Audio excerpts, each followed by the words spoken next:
A terrível história das pessoas que encontraram um ser em uma floresta e que eles alegam ser o Shrek. Eu sou Marcelo Patrola e seja muito bem-vindo. Os ogros são enormes humanoides, de aspecto tosco e desagradável, têm mau caráter e adoram guerras e combates. Um ogro mede aproximadamente 3 metros de altura. Sua pele é verde escura, às vezes violeta e cheia de verrugas. Sua pelagem escura e abundante espalha-se por todo o seu corpo.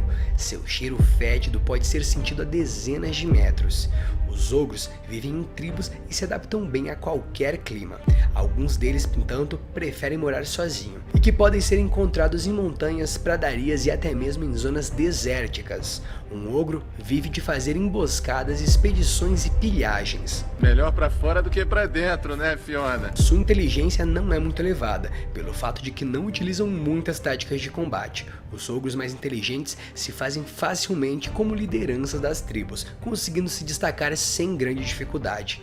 Eles são seres mesquinhos e que estão sempre à caça de humanos, elfos e até mesmo anões, para aprisionar e roubar todos os seus pertences. Estes prisioneiros são usados como escravos ou mesmo como alimentos nos piores dos casos. Oh, look at that. I guess you did need my help after all. A aparência. Shrek é um ogro verde, rotundo e com olhos castanhos e cabeça calva. Ele veste uma túnica branca de mangas compridas, dentro de seu mini colete marrom, com um design de tartaruga, calça listrada marrom e botas curtas escuras, com um desenho dobrado para cada lado.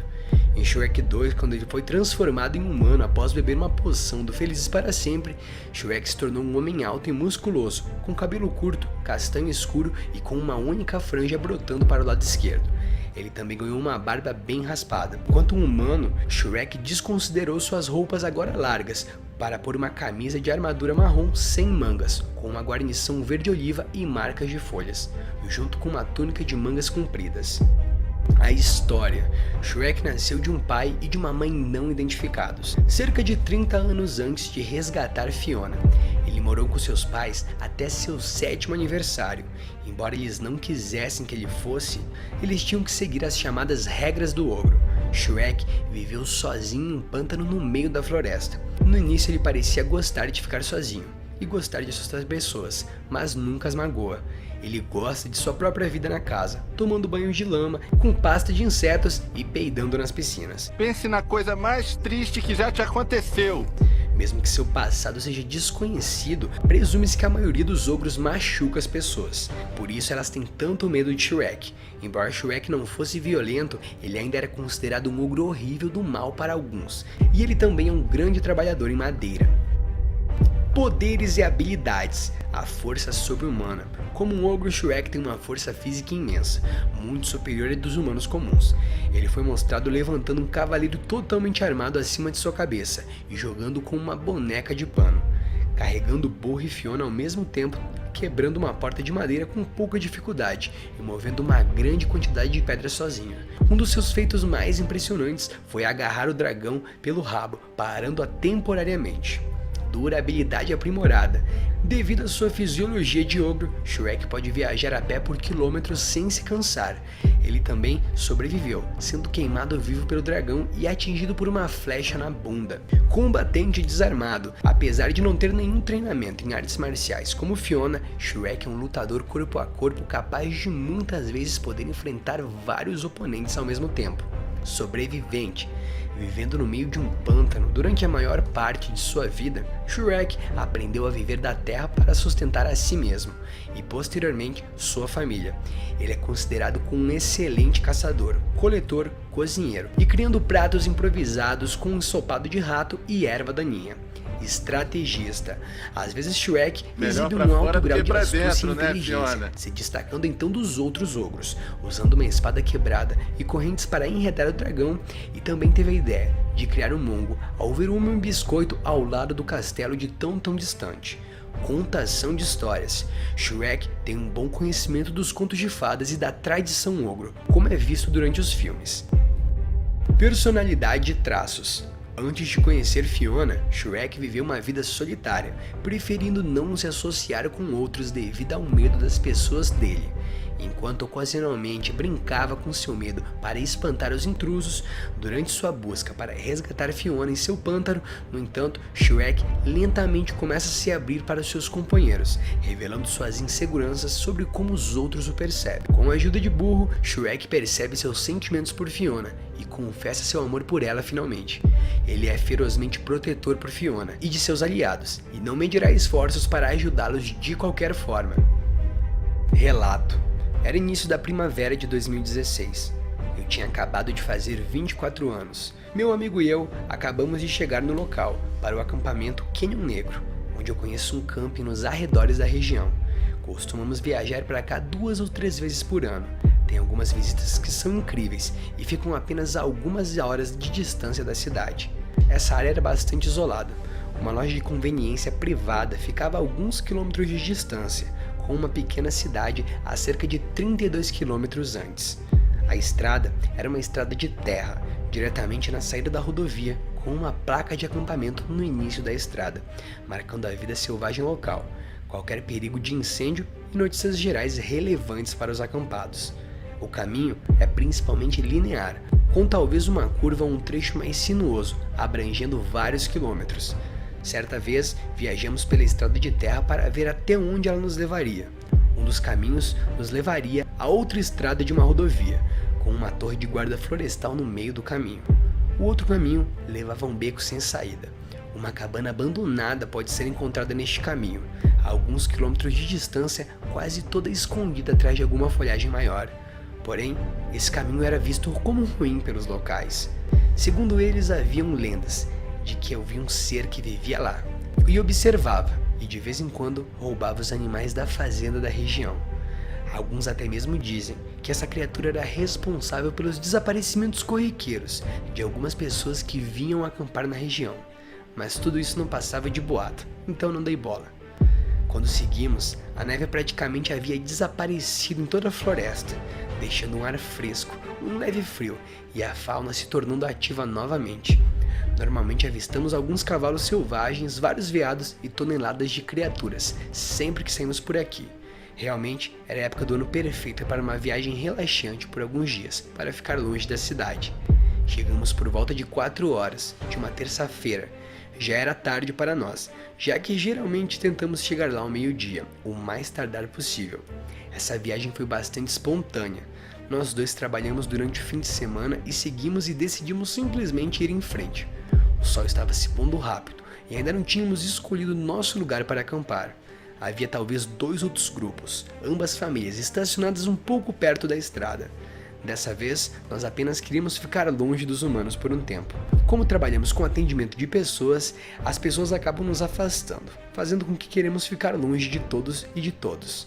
Nos dirigimos para a estrada de terra, passamos no nosso local habitual e finalmente escolhemos a área perfeita.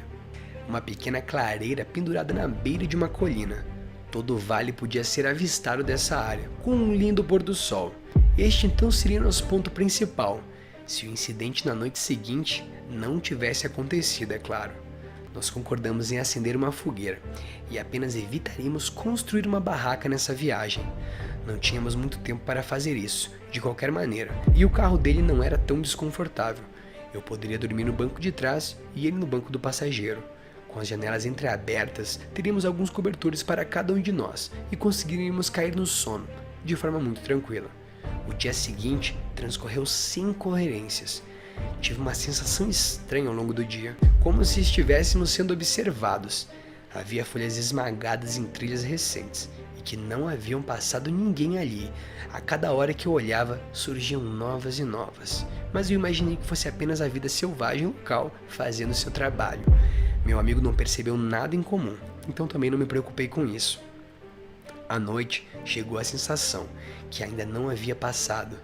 Meu amigo deve ter sentido algo que ele não vocalizou, no entanto. Ele tomou algumas das suas pílulas para dormir, que ele geralmente não precisava levá-las em nossas viagens de acampamento. O ambiente da natureza era suficiente para fazer qualquer um dormir, eu pensei. Era cerca de 1 da manhã. Meu amigo cochilou no banco do passageiro, enquanto tentava relaxar no banco de trás. Encostei-me na janela lateral, atrás do passageiro, com as pernas estendidas para o traseiro do carro. A janela à minha frente foi ligeiramente abaixada, com uma brisa fria que entrava. Eu estava no meu telefone, distraído, como se nada fosse acontecer, mexendo no Facebook ou qualquer coisa que fosse, quando ouvi algo lá fora. Algumas mordidas nas folhas caídas, vários passos fora do carro e sussurrei para meu amigo. Você ouviu isso, cara? Mas ele já estava fora, devido a tantos remédios que ele havia tomado. Eu decidi então desligar o telefone. E escutei atentamente por 1 ou 2 minutos. E não escutava nada. Pensei, deve ter sido algum animal, talvez um animal pequeno, ou curioso, veio para o acampamento e quis chegar perto do carro. Voltei para meu telefone e fiquei mexendo em minhas redes sociais. Cerca de 10 minutos se passaram quando ouvi lentamente um som de mordida, à direita da porta. Abaixei meu telefone.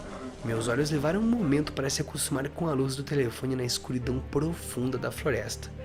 Quando afastei o telefone de mim, a luz do fundo iluminou a janela acima dos meus pés. Até hoje não consigo tirar essa imagem da minha cabeça. 2 mãos sujas com crostas seguram a janela. Os dedos enrolados dentro do carro, as unhas eram compridas, mal cuidadas e escuras. Atrás da janela, a silhueta de um rosto estava pressionada contra ela e fazia a silhueta de um ser gigantesco. A respiração criara condensação a cada poucos segundos. Tudo que eu consegui distinguir foram reflexos daquele ser abominável e que ofegava em minha janela. Eu não conseguia me mover, eu não conseguia nem mesmo gritar. Parecia uma eternidade. A competição de encarar entre mim e esse ser não parava. Os pensamentos se repetiam incessantemente na minha cabeça. Por que ele não fugiu quando me viu que eu notei? O que ele está planejando? Será que essa é a face da morte? Depois de provavelmente alguns 10 segundos sem fazer nada, as mãos abriram lentamente a janela e recuaram para a escuridão. A condensação da janela se dispersou.